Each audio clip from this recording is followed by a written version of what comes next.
Agora vou falar sobre o planejamento escolar. Com base no planejamento macro, que define as finalidades gerais da educação, são elaborados projetos e planos em nível escolar, de forma a atender às características e necessidades da comunidade local. É importante frisar que o aluno é o foco do planejamento. Por isso, a grande importância de sua elaboração sem improviso. É aí que entra o projeto político-pedagógico, onde a partir dele e da especificidade de cada disciplina, são elaborados os planos de trabalho do professor. O projeto político-pedagógico é um documento amplo e deve retratar a identidade escolar e orientar o planejamento do ensino. Ele representa a filosofia da ação escolar como uma unidade. Nele deve constar a identificação da escola, a caracterização da comunidade e da escola, bem como a relação entre elas, a estrutura organizacional e de funcionamento tanto administrativo quanto pedagógico, os objetivos gerais e específicos, a programação das ações, o cronograma, os critérios de avaliação e o calendário escolar. Existem diferentes formas de conceber o PPP. Considerando os avanços educacionais da década de 1980, a criação de instrumentos democráticos de planejamento, a obrigatoriedade das escolas em assegurar a participação da comunidade na elaboração do documento, entendemos que o modelo de planejamento participativo seja o mais adequado a essas finalidades. Essa participação ativa deve envolver a comunidade local, a equipe administrativa, os professores, funcionários, pais e alunos. Caso o projeto não tenha a participação dos sujeitos, pode acabar se tornando um documento meramente burocrático. Contudo, algumas instituições de ensino inibem a construção coletiva e delegam essa função para alguns profissionais da escola. Em outros casos, a participação é oferecida, mas é negligenciada por pessoas pouco engajadas com a escola e com o projeto. Gandhi sugere um roteiro para a elaboração de todos os níveis de planejamento escolar. Este roteiro é composto por etapas, cujo resultado é a elaboração de um plano de médio prazo, aí de 3 a 4 anos, equivalente ao projeto político-pedagógico.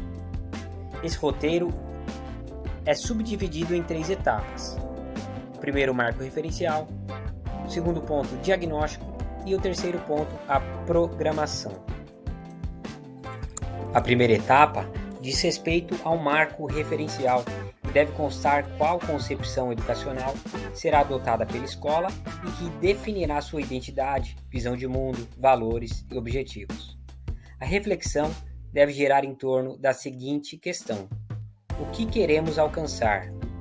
Para tanto, precisamos ter clareza sobre onde estamos, como vemos, percebemos e entendemos a realidade em que vivemos. Precisamos ainda saber onde queremos ir e que tipo de sociedade queremos formar. Assim poderemos apresentar os ideais almejados para a nossa ação pedagógica.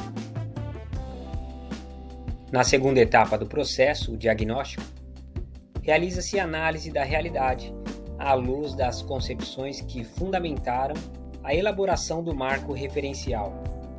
Trata-se aí de estabelecer um confronto entre o que se faz e o que se deseja fazer, ou seja, a que distância estamos do que queremos alcançar.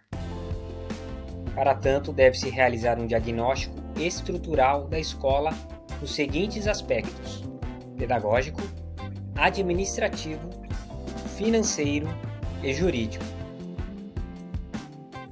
Já na última etapa do processo, que é a programação, implica em pensar possibilidades de aproximação da realidade existente para transformar a realidade desejada. Assim, o questionamento que se deve realizar é o que faremos para diminuir a distância entre onde estamos e onde queremos chegar. Vale ressaltar que o roteiro apresentado no artigo é uma sugestão, tendo em vista a autonomia que as escolas têm para escolher a melhor forma de elaborar o seu PPP. Outro elemento essencial para o processo de planejamento é a avaliação, devendo esta ser realizada no decorrer do desenvolvimento dos trabalhos. Por meio da avaliação, poderemos analisar a realidade a partir das ações propostas no projeto político-pedagógico, bem como realizarmos as alterações necessárias para que haja aumento da eficácia do projeto. A avaliação do projeto político-pedagógico deve envolver todos os sujeitos envolvidos diretamente no planejamento, garantindo a participação de toda a comunidade escolar em todas as etapas do planejamento.